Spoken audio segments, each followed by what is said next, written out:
Шалғай жатқан Бөкеордас ауданында мемлекеттік қолдаудың арқасында мал басы артып, шаруалар техникамен қамтылуда. Бұл туралы облыс әкімі Ғали Есқалиевтің қатысуымен өткен актив жиынында айтылды. Сондай-ақ кәсіпкерлікті дамытуға мүмкіндік мол, әсіресе республикалық тас жолдың бойында сервистік қызметті өрістетіп, қиыршық тас игеруге жағдай бар. Облыс әкімі Мұратсай су қоймасындағы үлкен бөгеттің жай-күйімен танысты. Салынғанына 60 жылдай болған гидронысан бүгінде апатты жағдайда тұр. Жыл сайын іргесін су шайған бөгеттің ені 8-ден 3,5 метрге дейін жұқарған. Сондай-ақ суландыру арнасын тазартуда өзекті. Құжаттары бәрі бар. Дамба, мына жылдан жылға мынандай болған жоқ еді. 6 жыл бұрын уже мынау, мысалы жаңбырда қазір байқалмайды, жаңбыр кезде уже қауіп өту, Жаныбек оросительный аварийный система біткеннен кейін, енді олар өздері тиісті жұмыстарын жасап жатыр. Содан кейін осы бізге келетін жерді тек тазалау. Онда шлюздар жоқ, в принципе, ондай ештеме. Қамыс табыстау, да? Қамыс, сосын аласа жерлері бар, соны жасау. Сосын енді объемды көбейту. Бұрындары каналдың бойын жағалай бау-бақша егілетін. Қазір су деңгейінің төмендеуінен ол мүмкін болмай отыр. Сондықтан су жүйесінің арнасын толтыруда аса маңызды. Қазір 2 миллиондай жылда беріліп жатыр, негізі төленіп Ресейден. Бірақ енді 2 миллионның өзі түгел келіп жатқан жоқ. Оны біздер мониторинг етеміз. Специально жұмыс тобы бар, ауыл әкімі бастаған күнде мониторинг етеді. Август-сентябрьда 2 ай келеді. Ол да біздер жеткіліксіз деп ойлаймыз. Сайқын ауылында 2 пәтерлік 16 үй салынып жатыр. Өткен жылы басталған құрылысты биыл аяқтау жоспарда. Алайда басты түйткіл кірпішпен қамтудағы кедергілер. Мәселе шешілсе, жұмыс өнейін деп тұр дейді мердігер. Жобаның жалпы құны 331 миллион теңгені құрайды. Осы жерде өңір басшысына аудандағы бірінші кезекте жөнделуі тиіс нысандар таныстырылды. 2 мектепте негізі екеуі де енді ресми түрде апатты жағдай болмағанмен осы ремонт өте қажет етеді. Мамбетов мектебінің бір қабырғасы кетіп баратыр. Бегалей мектебі подвалдың жағдайы нашар, оның да пресс-жиысы бар. Полностью документіміз әзір. Негізі экспертиз бәрі шықты. Енді үлкен ауылымыз Бесен ауылы, оның да мәдениет үйі емес, қазір бұл айтқанда клуб ода. Даже мәдениет үйі деп айтуға болмайды. Сол енді үлкен ауылдың бір, біздер жөндейін деп едік. Манағы қорытындысы шықты, жөндеуге келмейді деген. Саманный жар, саманнан бір жар кетіп барады.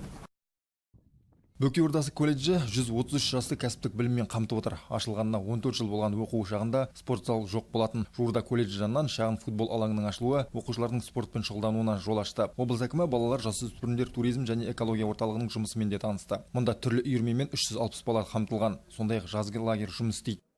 Бізде түрлі туристік, экологиялық, өлкетанымдық бағытта өтеді және тәрбиелік шараларда өтеді. Көптеп, мысалы, біздер көбінде логикалық сұрақтарды өткіземіз. Түрлі ойын шаралар өтеді. 9 мектеп бар, 9 мектептен график құрылып тұр районадан. Сол бойынша бізде беріледі. 30 бала әр ауысым сайын қатысып тұрады. Ауыл. Әсіресе өрендерді тау туризмі үйірмесі ерекше қызықтырады. Сондай-ақ мұнда арнайы бассейн орнатылып, өзен көлі аз аудан балғындарының суда жүзіп үйренуіне мүмкіндік жасалған. Облыс әкімі Жас Project байқауының жеңімпаздарымен де кездесті. Аудан бойынша 58 жоба тапсырылса, соның 28-і қолдау тапты. Қайтарымсыз гранттың алғашқы ақшаларын алған жас кәсіпкерлер жоспарланған істерін бастап та кеткен. Құс шаруашылығына тапсырған, өзім жекем жоспарымды сол мақсатта өттім құс шаруашылығында. Енді 500 мың қаражат бөлінді, соған бөлінген заттарды алып келдім, аппаратымды, құсымды, жаңағыдай бөлініп жем. Енді екінші траншта ауылда ішінде. Қанша балапан алдың? Өзім енді аппаратпен шығарам, 350-400 отбасы кісі адамға таратуға. Жоқ, қанша балапан жаңа алдың ба балапандарды? Жоқ, балапан аппаратпен шығарам. Аппаратпен? Иә. Қандай аппарат? Инкубаторский аппарат заказ бердім, Алматыдан алдырттым, осы кеше самолеттан түсті. 500 мыңға инкубатор алу бар ма? 300 мыңға алдырттым аппарат. Документ несімен доставкасын бәрі шықты. Жұмыртқаны қайдан алып тұрасың? Жұмыртқаны сол Оралдан алдырттым. Жаңа инкубационный готовый фермерлардан. Бар ма онда? Иә, бар. Бір жұмыртқасы қанша тұрады? Бір жұмыртқасы 250-300 теңге. 6 ай бойы жоба жеңімпаздары қызметі мен өнімін тұрмысы төмен отбасыларға, жалғыз басты аналарға тегін ұсынатын болады. Актив жиында 6 айда атқарылған жұмыстар жайы баяндалды. Негізгі күн көрсе төрт түлікпен байланысты ауданда мал саны өсіп отыр. Соның ішінде асыл тұқымды ірі қараны арттыруға басымдық берілген. Мысалы, биылдың өзінде сыбаға бағдарламасы бойынша шетелден 400-ге жуық сиыр әкелінді. Шаруашылықтар мемлекеттік қолдауды пайдалана отырып, күн батареяларын орнатуда, құдық қазуды жиілеткен. Әлеуметтік салада басты назарда. Тұрмысы төмен отбасыларды қолдау, бизнес бастамаларды ынталандыру жүйелі іске асып отыр. Осы орайда аудан орталығында заманауи спорт кешенінің салынатыны туралы хабар жұртшылықты бір қуантып тастады. ФОК айтасыз, дене шынықтыру, сауықтыру кешені. Ол Алтай Сейдерұлының кезінде берген уәдесі, ол кісі уәдесіне тұрды. Енді сіздерде осы жылдың аяғына дейін мердігер анықталады. Келесі жылда осы Сайхында осында үлкен спорт кешені салынатын болады. Ол Алтай Сейдерұлы. Біз Карачаганакский компания бар, солардан қосымша ақша тауып, солармен бірге әр ауданда осындай үлкен спорт кешені салынатын болады. Аудан тұрғындарының барлығы көгілдір отынның игілігін көріп отыр. Ал ауыз сумен қамту биыл 83%-ға жетпек. Биыл Қазталов Жәнібек Сайқын күре жолдың күрделі жөндеу басталды. Шалғай ауданға материалдарды жеткізу құрылыстың құнын қымбаттатып отыр. Сондықтан ауданда бар пайдалы қазбаларды ұтымды пайдалану маңызды, деді облыс әкімі.